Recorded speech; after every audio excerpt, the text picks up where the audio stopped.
welcome to your solar eclipse geoscope for the upcoming new moon solar eclipse that we're having in the sign of Cancer on the 21st of June. So I've had a little shard of quartz crystal clearing the cards, so let's start shuffling. Wait, let's change these around. So just to say that I am going to be posting some personalized video horoscopes on all 12 zodiac signs for this eclipse, and those are going to go up on my website in the membership area. So if you haven't already subscribed, you might want to go and sign up. It's free, but it'll give you access to that area of my website. And what I find is that the geomancy readings tend to dovetail quite nicely with the astrology, because there's a sort of an overlap in terms of their symbolism. But these just allow us to drill down a little bit into some of the 3D expressions of the cosmic energies, the above of the planets and the stars, and how they're likely to sort of manifest below, in real terms, because sometimes it's difficult to actually know how something is going to manifest. There are a lot of potential sort of expressions, so this just helps us to sort of get a handle on some details.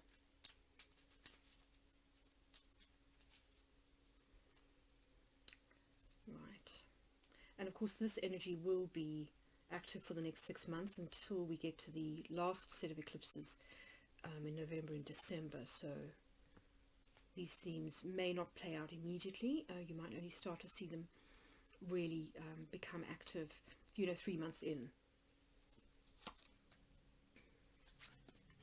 So interesting. Excuse me. So this is your first house, Scorpio, and this tells us something about where you're at, excuse me, psychologically and energetically as we approach the eclipses. So Puer here is Mars in the sign of Aries, and this is really directed energy. It's really sort of focused. It knows where it's going. It's quite active. It's vital. So this is a lot of physical energy, a lot of mental focus. It's also very straightforward energy in a way. This is Mars in its day rulership of Aries as opposed to its night rulership of Scorpio. So it's less about subtlety and it's more about kind of in your face, kind of what's obvious. There's nothing to sort of read between the lines. So for you, that's quite an interesting energy, because you are normally very subtle. You normally don't always like to sort of share your cards. You keep them close to your chest. So to see you feeling this sort of confident and open is really interesting. Very interesting energy. So your fourth house is about home, family, belonging, as well as what we inherit from our ancestors. So this can be literally things like property or surnames, but it can also be genetics and gifts and talents and abilities. So as well as karma, of course. There is a sort of ancestral karma. And here we've got Venus in Taurus. So this is a missio. And this geomantic figure is really, it's kind of there to remind us about the transience of the 3D world. So it's about material loss very often. So on some level, perhaps, you or your family have experienced difficulties as a result of the, the pandemic, the sort of economic knock-on effects of the pandemic, and there's certainly a sense here of being all too aware of sometimes how painful it can be to sort of have to live and function in the material world. It can also be about the loss of a family member. Maybe one of your loved ones passed away as a result of COVID-19. That's certainly a possibility. So yes, you're sort of sitting with a sense of loss in your fourth house. It could also be that you kind of feel as though your time in a particular area or a particular home has come to an end, and that there's a need to sort of move on, which can bring with it feelings of kind of loss. We don't like change, particularly fixed signs. So it may also have something to do with that, realizing that you know, this cycle is coming to an end and a new one is starting, and with that comes a certain degree of loss. But yes, here is the opposite. So we have loss here, but we've got happiness here. So this is your 7th house, Scorpio, and this has to do with one-to-one relationships, significant, you know, committed partnerships. So this can be either business partnerships, a long-term, you know, a professional relationship, or it could be a long-term committed partnership, as in a marriage or something of that ilk.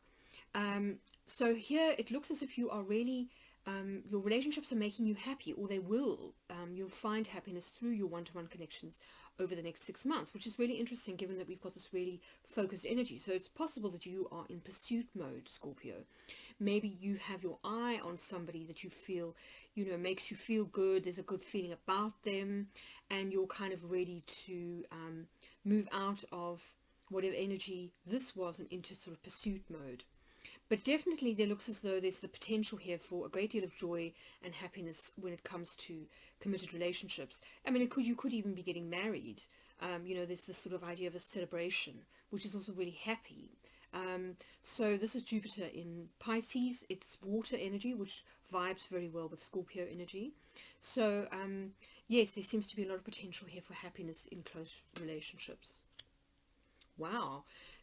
So interesting overlap with the Libra reading. You might want to go and check that one out. But Fortuna Major is turning up in your 10th house, and Fortuna Major is naturally, it has a natural sort of a resonance with the 10th house, which is all about the sun culminating at midday. It's the sun at its kind of brightest, shining equally, you know, over all parts of the earth. Certainly if you are at the equator, or if it's at the equinox, this will be the case. And of course we are coming up to the solstice, which is the longest day of the year in the northern hemisphere. So this is really about shining your light brightly. It's about recognition, fame, success, honors, promotions, and fortune smiling on you, basically, when it comes to your career. So this is really interesting. So you've got a lot of positive energy happening for you in at least 2 areas of your life, which should hopefully make up for any sense of loss or transience that's happening, you know, in your 4th house. But I'm just going to pause the video for a minute and do the rest of your conversions, and I'll be back with you shortly.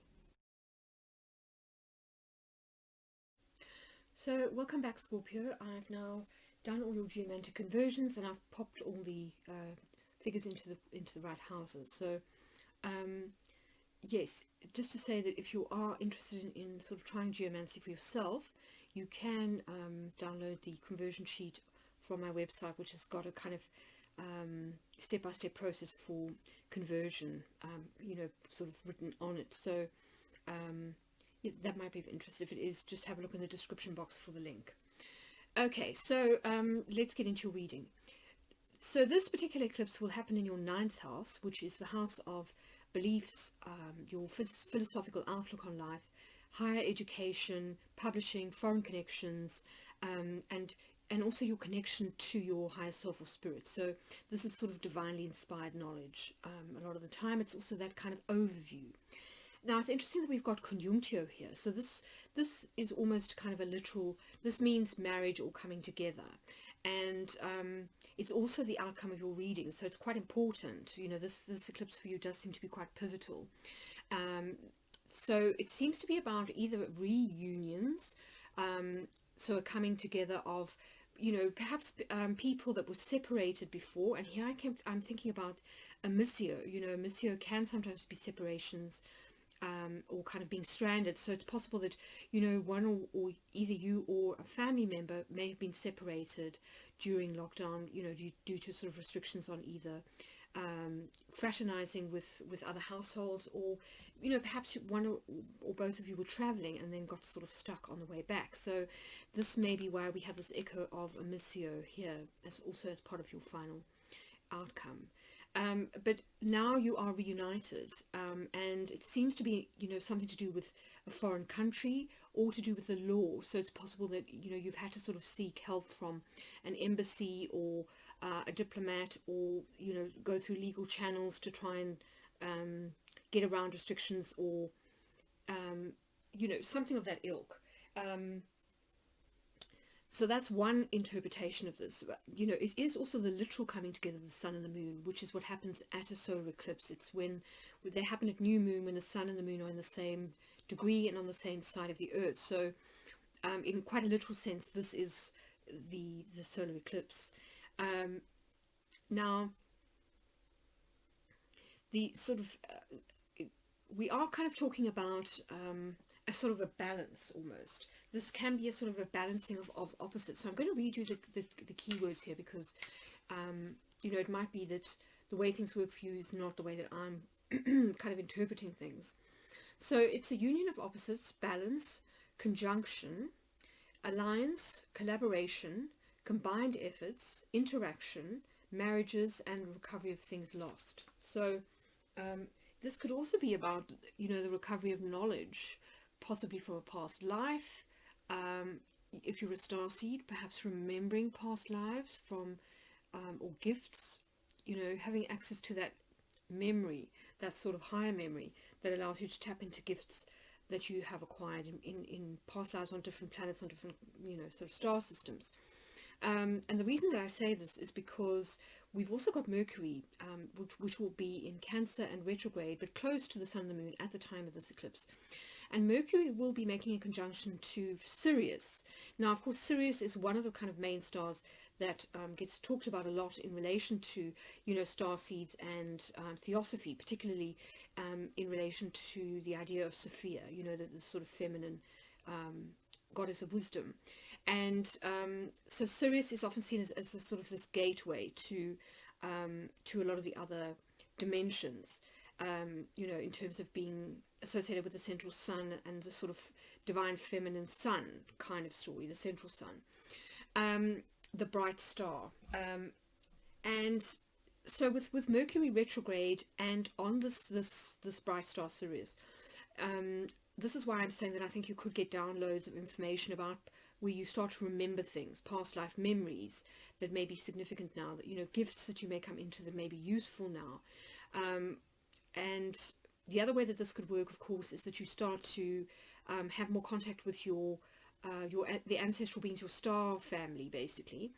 You start to sort of come into closer contact with them during this particular window, particularly, you know, over the solstice, because that does, I mean, even traditionally, if you look back at the way that the solstice was viewed by the ancient Greeks, Mesopotamians and Egyptians, and this fed into astrology actually, is that the solstice axis was actually the axis of birth and death. So this is where souls kind of came into 3D from the sort of high dimensions, and it's also where souls exited. So the sign of Cancer is associated with the top of the pole, so this is where souls are kind of descending from the higher realms, and then the Capricorn axis is souls ascending at the end of mortal life back up into the sort of the realms of the stars, because you know, the ancient astrologers believed that souls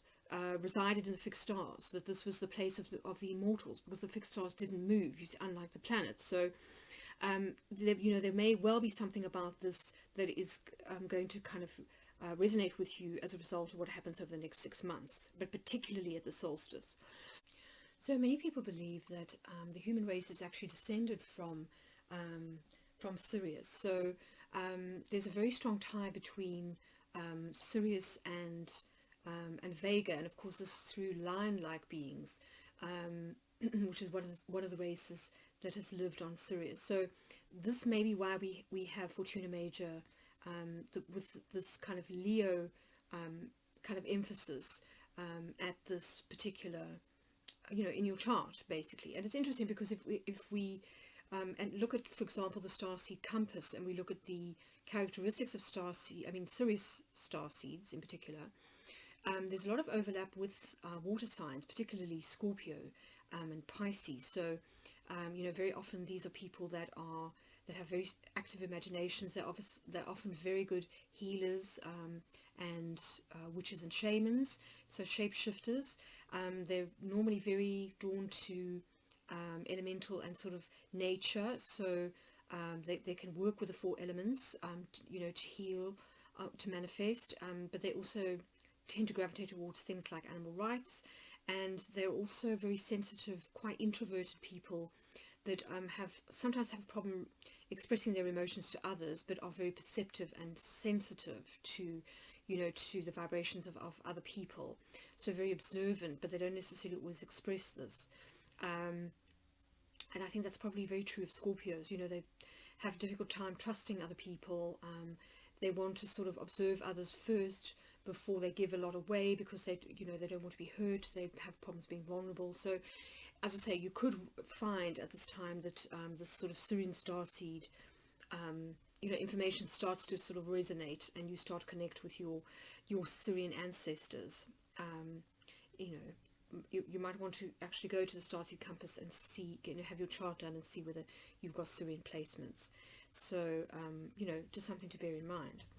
But anyway, moving on, you know, it's worth pointing out too that, you know, in this reading, what I tend to do is I look for sort of repetitions of geomantic figures, because they will often show areas that are interconnected or interrelated. So, you know, in your case, we've got this repetition of Lightisha in your 7th and your 5th house, and the 5th house is associated with children, but also with lovers. So this is new romantic relationships, as well as creativity. So it's possible that you know, what the source of your happiness, the relationships that are going to make you happy now, could be, you know, a new love relationship coming in that then moves on to something more committed, or it could be that you are already seeing somebody and you're ready to sort of take things to the next level over the next 6 months.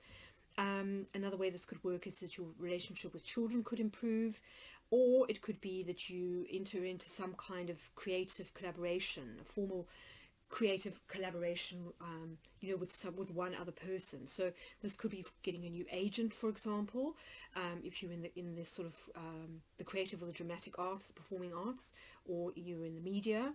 It can also be that you decide to, you know, open some kind of business with one other person, that maybe has a creative or a sport element to it, or has to do with the leisure industry, because we've got Acquisitio here in your 8th house, which is can be joint ventures and shared resources. So this can be, for example, assets of a business.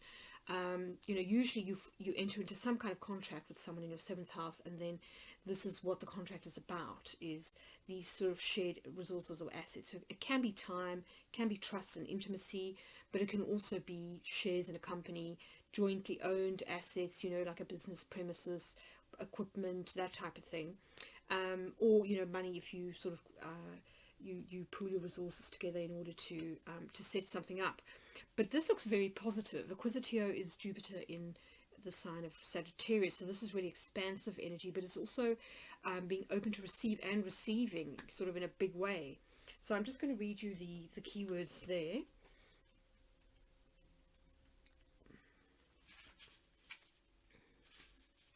So this is material success, profit, riches, gain, attainable goals, expansion and absorption. So the geomantic image that's associated with the symbol, I don't know if you can see it, is a pouch or a mouth held open, ready to receive, you know, to take something in. So it's really positive. You know, it suggests that collaborations of all kinds and relationships of all kinds could prove to be, you know, uplifting and abundant in more ways than one, not just in terms of, you know, bringing happiness and joy into your life. So that's really positive. And then it's also interesting that we've got the nodes represented a couple of times. So in your 2nd house, for example, we've got Cauda Draconis, which is the south node. So this is the tail of the dragon, and this is usually indicating the end of a karmic cycle or something that you need to release. So we did have a big cycle of release happening at the last lunar eclipse in Sagittarius, but we're going to have another one in Capricorn, which is the twin to this particular solar eclipse in Cancer. It's the twin, so you know, it activates that Cancer Capricorn axis that has been so active over the past year or so. So it's possible that there is some unfinished business from that, which needs to kind of clear. The second house has to do with possessions, as well as self-esteem, self-worth, skills and talents, and income. So, maybe you need to pay off a debt, clear a bank loan, clear a credit card, something of that ilk. Or maybe you are due money that didn't come to you initially, and that maybe you're sort of overdue some kind of payment, in which case it may come in. Something to bear in mind. And then we've got Caput Draconis, which is the start of a new cycle. So this is the North Node, a new karmic cycle, which is strongly associated with solar eclipses, because they do begin new 6-month solar lunar cycles. And this is, the head of the dragon, so it's taking something in.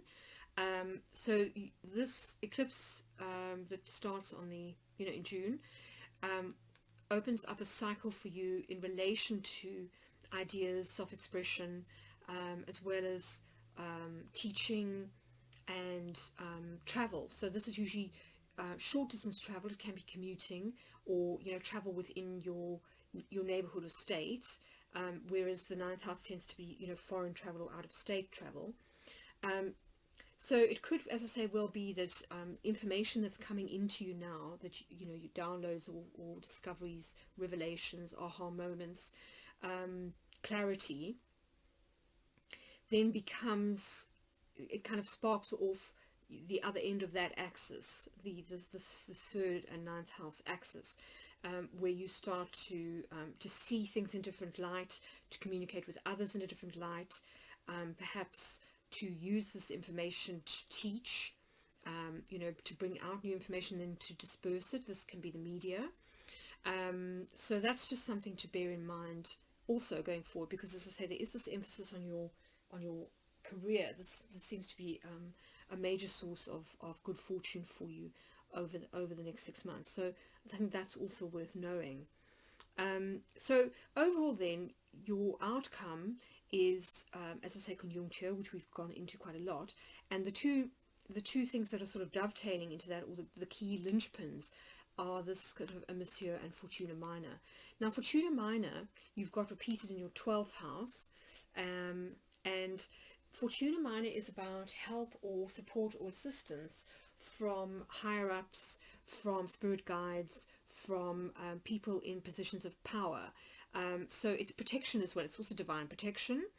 So it's possible now, as I said, that this could be reiterating the idea of conjuncture, union with your spirit guides, perhaps meeting new spirit guides, and realizing that you are divinely protected by your various members of your team in spirit, that are kind of in other dimensions. So just knowing that you're safe, I think, for a Scorpio is very important. And I think the fact that we've got it repeated here in your 12th house, which is your psychological, your sort of area of your psyche, so that your subconscious, as well as where we kind of open up to the collective.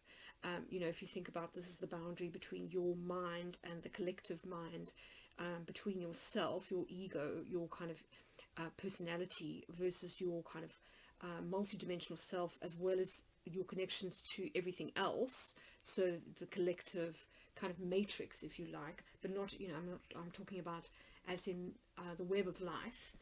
Then it is good to know that you are protected, because of course, when boundaries drop, there's always that danger that we can be exposed or feel vulnerable to negative influences. So good to know that you do have this protection. There is a degree of also perhaps a shifting of values and perceptions away from the material, and towards the more spiritual, and moving towards greater perhaps integration as well within self.